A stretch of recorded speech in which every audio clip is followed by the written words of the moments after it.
সন্তানের আসল রূপ কখন ধরা পড়ে জানেন? যৌবনে। তখনই চেনা যায় যে আসলে যার জন্য আপনি এত সম্পত্তি আগলে রাখলেন, যার জন্য আপনি এত কষ্ট করলেন, যার জন্য আপনি নিজের সুখ শখ আহ্লাদ সব কিছু বিসর্জন দিয়ে সন্তানকে মানুষের মতো মানুষ করে তুলে মানুষ স্কুলে পড়ালেন, নিজে না খেয়ে খাওয়ালেন, নিজের জন্য মানে একটা পুজোর দিনে কিংবা হচ্ছে ঈদের সময় নিজের জন্য না কিনে আপনি সন্তানের জন্য কিনলেন। আর আজ আজ আপনাকে মানে ঘরেই থাকতে দিচ্ছে না। এমন অনেক বৃদ্ধ বাবা মাকে দেখেছি, মানে কি বলবো, সারা জীবন চোখের জল ফেলতে হয়েছে তাদের বৃদ্ধকালে। তো এটাই হচ্ছে বাস্তব কথা। তো সন্তানকে না সুশিক্ষা দিন শৈশব অবস্থা থেকে। সন্তানকে যে কোন কাজটা করা উচিত আর কোন কাজটা করা উচিত নয়, এই শিক্ষাটুকু দেওয়ার চেষ্টা করুন।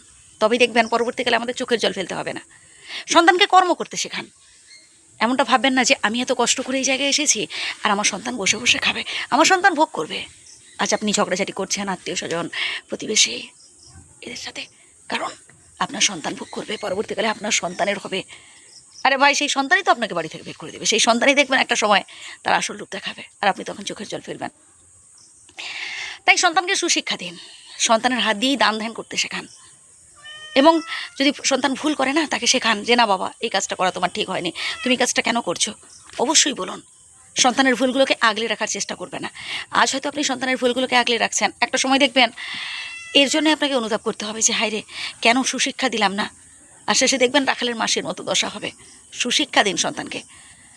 যেটা উচিত সেটা অবশ্যই উচিত শিক্ষা দেবেন, আর যেটা উচিত নয় সেটা বলুন যে না বাবা, এই কাজটা করা উচিত নয়। কখনো ভুলকে সাপোর্ট করবেন না, বুঝলেন? অন্যায় অন্যায়, সেটা হচ্ছে নিজের সন্তান হোক বা অপরের ক্ষেত্রে হোক, ধামাচাপা দেওয়ার চেষ্টা করবেন না। তাহলে পরবর্তীকালে সেই তীরটা আপনার দিকেই আসবে। আজ আপনার সন্তান অন্যের সাথে হচ্ছে খারাপ ব্যবহার করেছে, কি অন্যের সাথে হচ্ছে অন্যায় করেছে, আপনি তার পাশে থাকলেন, কি আপনার আশকারা দিলেন আর কি, যে না ঠিক আছে আমার সন্তান ঠিক করেছে। আপনি জানছেন, শুনছেন, বুঝছেনও যে না এটা করা ঠিক নয়, তবু আপনি হচ্ছে আশকারা দিচ্ছেন, সাপোর্ট করছেন। পরবর্তীকালে দেখবেন আপনার সন্তান হচ্ছে আপনার সাথে সেম বিহেভ করবে। তখন পারবেন তো সহ্য করতে? তখন পারবেন তো? তাই এখনও সময় আছে ভাই। আমরা যদি প্রত্যেকেই আমাদের সন্তানদের সুশিক্ষা দিই, ভালো শিক্ষা দিই, তাহলে পরবর্তীকালে আর হচ্ছে ওই রাখালের মাসের মতো আমাদের হচ্ছে কাঁদতে হবে না, রাখালের মাসের মতো চোখের জল ফেলতে হবে না। যে কথাগুলো বললাম ভাই, প্রথম থেকে শুনুন। আমি চাই আপনি হচ্ছে ভালোতে থাকুন, আপনার সন্তানও ভালোতে থাকুন।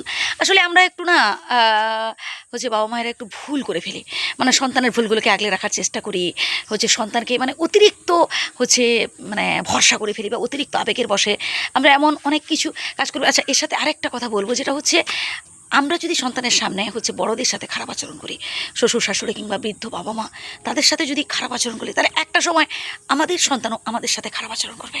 কথাটা অপ্রিয় হলেও একদম বাস্তব। ভালো থাকবেন।